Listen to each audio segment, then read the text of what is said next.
We moved around a lot when we were kids. We were also poor, so my parents usually rented the cheapest houses.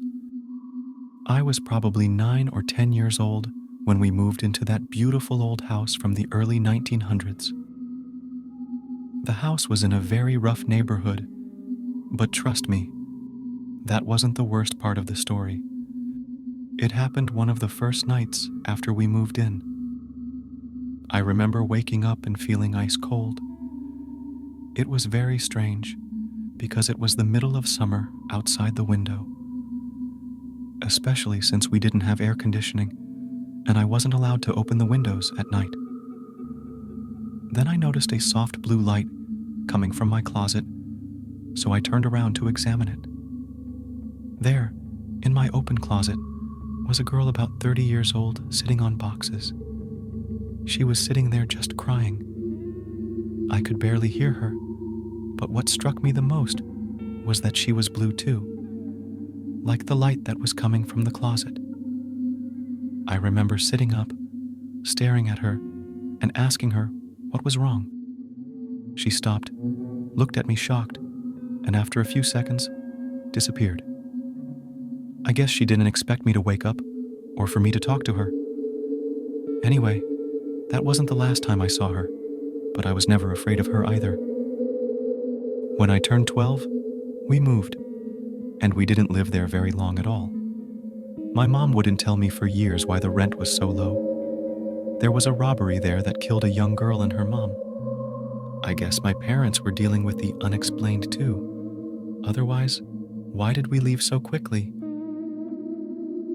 My elderly Uncle John had been sick for a long time. Knowing he was going to die, he began to read the Bible and tried to get his sister, my mother, back to church.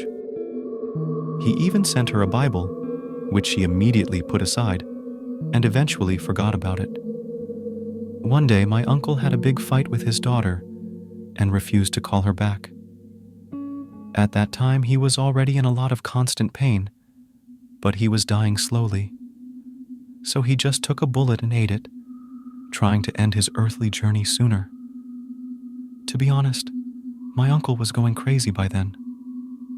Meanwhile, at home, the Bible flew off the bookshelf, the same one my uncle was sending to my mom. It didn't just fall, it flew 6 meters down the hallway. In utter bewilderment, my mom and I picked up the book and put it back on the shelf. But at the same moment, before our eyes, it jumped out again and flew 5 meters away. Oh, how my mom and I were frightened. After standing there for a while in confusion, we put the book back in the same place. Nothing happened. We even sat on the couch waiting for it to fly away again, but nothing. To calm down, she and I went to the kitchen to make dinner. From there, we heard a deafening noise and ran back into the living room. We found this Bible 12 feet away from the shelf, and this time, it was lying open where my uncle had signed it. Mom looked at me and said, "I think John is dead." We called his wife, and she confirmed that fact. At the same time the Bible was flying around our house, Kathy, Uncle's daughter, was receiving constant phone calls. They were clearly from her father. He repeated over and over again just one word: "I'm sorry." Katie's situation was much more tense, though, because the calls were still coming in for weeks after his death. And yes, my mom did start going to church again. One day, a friend of mine's father passed away unexpectedly. The night before the funeral, the whole family discussed the safe where the deceased had kept his personal belongings. No one knew the code to it, so the main topic of conversation centered around the locksmith. The family assumed that the deceased would have wanted to be buried with his favorite things, but eventually gave up on the idea of opening the safe.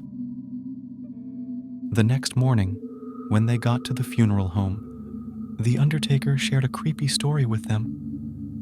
Someone or something had set off the alarm during the night, but there was no sign of forced entry. Strange, come to think of it. The family walked to the living room where the casket with the deceased stood, and odd. Both my friend and his mom were the first to see the leather briefcase clutched in the dead father's hands. Everyone knew that it was where he kept his special things: family photos, love letters his mom had sent him while he was in the Vietnam War, baby pictures, and so on. Everyone also knew very well that he kept this briefcase in the very same safe. A locked safe that no one knew the code to. That night, my friend's mom was sleeping in the room with the safe. Mom wasn't disturbed. It wasn't paranormal. When the whole family came home that night and went into my dad's room, things got even more mysterious.